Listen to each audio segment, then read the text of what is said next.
Friends எல்லாரும் எப்படி இருக்கீங்க? ரொம்ப சூப்பராக இருப்பீங்க. நம்ம இந்த ஒரு வீடியோ பார்த்தீங்கன்னா நமக்கு 2 டிப்ஸ் அடங்கியிருக்கு. ஸோ வீடியோ ஃபுல்லாக பாருங்கள். ஸோ ஃபர்ஸ்ட் ஒன் பார்த்தீங்க அப்படின்னா நம்ம வந்து ஸ்கின் கேர் தான் பண்ண போகிறோம். அதுக்கு கஸ்தூரி மஞ்சளில் பசும்பால் ஊற்றி நல்லா குழச்சிட்டு அப்படி பார்த்தி நம்ம ஃபேஸில் அப்ளை பண்ணியிருந்தோம். இந்த மாதிரி ஸ்கின் கேர்லாம் பண்ணுறீங்கன்னா அமைதியாக ஒரு இடத்துல உட்காந்து பார்க்குற வேலையை தான் பாருங்கள். ஸோ நான் இன்றைக்கி பார்த்தீங்கன்னா என்னோடய வார்ட்ரோப் தான் வந்து கலைச்சி கச்சாமுச்சான்னு இருந்து பல மாதமாக அதை அதுக்கு நீட்டாக வைக்கவே இல்லை. சரி இன்றைக்கி எப்படியாவது இதை வந்து நம்ம அரேஞ்ச் பண்ணிடுவோம் அப்படின்ட்டு பார்த்தீங்கன்னா சரி தீபாவளி முடிஞ்ச கையோட நம்ம நிறைய புது பேக்லாம் வாங்கியிருப்போம் இல்லைங்களா? அந்த மாதிரி அட்டைப்பட்டி பாக்ஸ் எல்லாமே நிறைய நம்ம வீட்டில் இருக்கும்.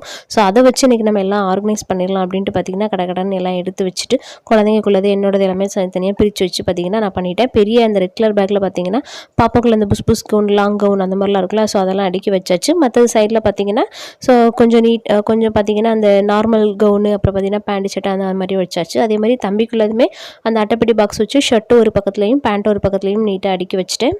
அடுத்ததான் என்னோடய சாரீஸ் பார்த்தீங்கன்னா நம்ம இந்த ஃபஸ்ட்டு வைக்கிறோம் அப்படின்னா அதை ஒரு ரெக்டாங்கிள் ஷேப்பில் மடித்து வச்சிடணும். அடுத்தடுத்து வைக்கும்போது பார்த்திங்கன்னா இந்த ஸ்கொயர் ஷேப்பில் மடித்து வச்சிட்டிங்கன்னா உங்களுக்கு வந்து ரொம்ப ஈஸியாக இருக்கும்.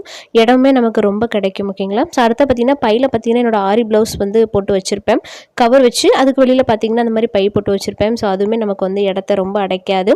அதுக்கடுத்து மேலுள்ள ஷெல்ஃபில் பார்த்திங்கன்னா ஒரு பக்கம் பார்த்திங்கன்னா என்னோடய கவுன் அந்த மாதிரி வச்சுருப்பேன். அடுத்து பார்த்திங்கன்னா குர்த்திஸ் அந்த மாதிரி இருக்கும். இந்த மாதிரி பிரித்து நம்ம மடிச்சு வச்சுட்டோம்னா நமக்கு எடுக்கிறதுக்குமே ரொம்ப வசதியாக இருக்கும். இந்த மாதிரி சாரீ பேக்கில் பார்த்திங்கன்னா ஸோ நம்ம வந்து நார்மலாக யூஸ் பண்ணுவோம்ல பூனம் சாரி அந்த மாதிரி எல்லாமே ஆர்கனைஸ் பண்ணி வச்சுருக்கிறேன். ஸோ இது மேலே உள்ள ஆர்கனைசரில் பார்த்தீங்கன்னா கொஞ்சம் சில்க் காட்டன் சாரி பட்டு சாரி அந்த மாதிரி அரிக்கி வச்சுட்டோம். நமக்கு வந்து எது தேவையோ அதை மட்டும் அப்படியே எடுத்துட்டு டப்பு நம்ம உள்ள தூக்கி வச்சிடலாம். இந்த மாதிரி பேக்லலாம் பார்த்தீங்கன்னா பட்டு சாரி ஏன்னா பட்டு சாரி வந்து வெளியிலே வச்சுருந்தா நல்லா இருக்காது அப்படின்னு மடிப்பெல்லாம் ஒரு மாதிரி இருக்கும் அப்படின்றதுனால இந்த மாதிரி பேக்கில் வச்சுட்டோம்னா அப்பப்போ எடுத்து மாற்றி முடிச்சிட்டோம்னா அதுவுமே நமக்கு லாங் லைஃப் கிடைக்கும். இந்த வீடியோ பிடிச்சினா லைக் பண்ணி ஷேர் பண்ணி அப்படியே மறக்காமல் சப்ஸ்கிரைப் பண்ணி சப்போர்ட்